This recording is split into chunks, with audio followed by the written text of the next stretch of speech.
दोस्तों, तो आज हम सीखते हैं डेफर्ड टैक्स एसिड्स क्या होते हैं। तो आपको अगर डेफर्ड टैक्स एसिड्स के अंदर कुछ दिक्कत आती है, कुछ प्रॉब्लम है या कुछ आपको समझ में नहीं आता डेफर्ड टैक्स एसिड्स क्या होता है, कब बनाया जाता है, डेफर्ड टैक्स लाइबिलिटी कब बनाई जाती है, तो आप इस वीडियो पे आए हो, बिल्कुल ठीक आए हो।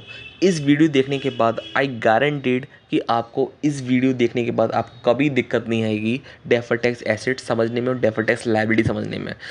फंडा बहुत सिंपल है कि डेफर्ड टैक्स एसेट कब बनता है, डेफर्ड टैक्स लायबिलिटी कब बनता है। अगर वीडियो पर नए हो आप तो प्लीज़ चैनल को सब्सक्राइब कर लीजिएगा, वीडियो को लाइक कर दीजिएगा। चलते हैं अपने deferred tax asset deferred tax liability के ऊपर। तो देखिए deferred tax asset deferred tax liability कब कब बनाया जाता है कि देखो दो टाइप की बुक्स होती हैं, एक अकाउंटिंग बुक्स होती है, एक टैक्स की बुक होती है। हम अपनी अकाउंटिंग बुक में हम अपना रिवैल्यूएशन भी करते हैं, हम अपने डेप्रिसिएशन लगाते हैं, एसएलएम के अकॉर्डिंग लगाते हैं, डब्ल्यूडीबी के अकॉर्डिंग लगाते हैं। लेकिन जो गवर्नमेंट जो हमसे टैक्स लेती है वो करेंट टैक्स एक्सपेंस के अकॉर्डिंग देती है, जहाँ पर हम डेप्रिसिएशन कैसे लगाते हैं, on the basis of number of days के अकॉर्डिंग डब्ल्यूडीबी लगाते हैं, डेप्रिसिएशन लगाते हैं। तो ऐसे केस में हमारा अकाउंटिंग बुक और हमारा टैक्स की बुक मैच नहीं करेगा, बिल्कुल नहीं करेगा। तो ऐसे केस में हमें डीटीएल या डीटीए क्रिएट करना पड़ता है। आपको हमेशा एक बात याद रखनी है कि हम गवर्नमेंट ओनली टैक्स जो लेती है वो टैक्स की बुक के अकॉर्डिंग लेगी। उसे क्या मतलब आपकी अकाउंटिंग में आपने क्या कर रखा है, आपने कब प्रोविज़न बनाया है, कब आपने डब्ल्यूडीबी लगाई है, कब आपने एसएलएम लगाया है, कौन सा मेथड लगाया है, उससे कुछ मतलब नहीं है। गवर्नमेंट को बस आपको टैक्स लेना है, वो अपनी टैक्स के बुक्स के अकॉर्डिंग सारा एडजस्टमेंट करके वो देखेगी मेरा करेक्ट टैक्स एक्सपेंस क्या आया है।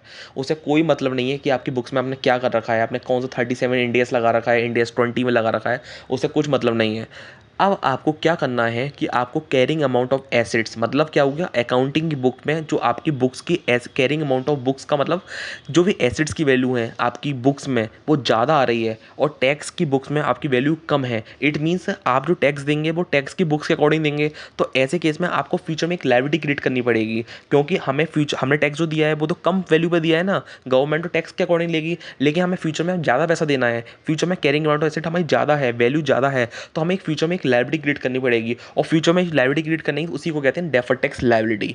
तो डेफर्ड टैक्स लायबिलिटी को आपको एक इसी तरीके से समझना है कि कैरिंग अमाउंट ऑफ एसेट अगर ज़्यादा होती है टैक्स बेस से हमेशा डीटीएल बनता है।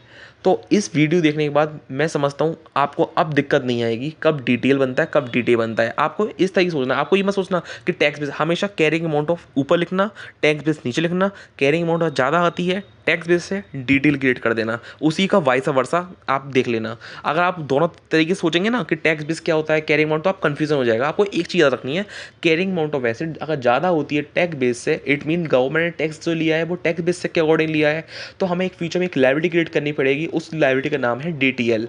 तो होप सो आपको इस वीडियो को देखने के बाद आपको समझ में आ गया है डीटीएल डीटीए। और अब मैं समझता हूँ आपको इस वीडियो को देखने के बाद आपको कोई वीडियो देखने की ज़रूरत नहीं है, आपको डीटीए डिटेल समझ में आ गया है।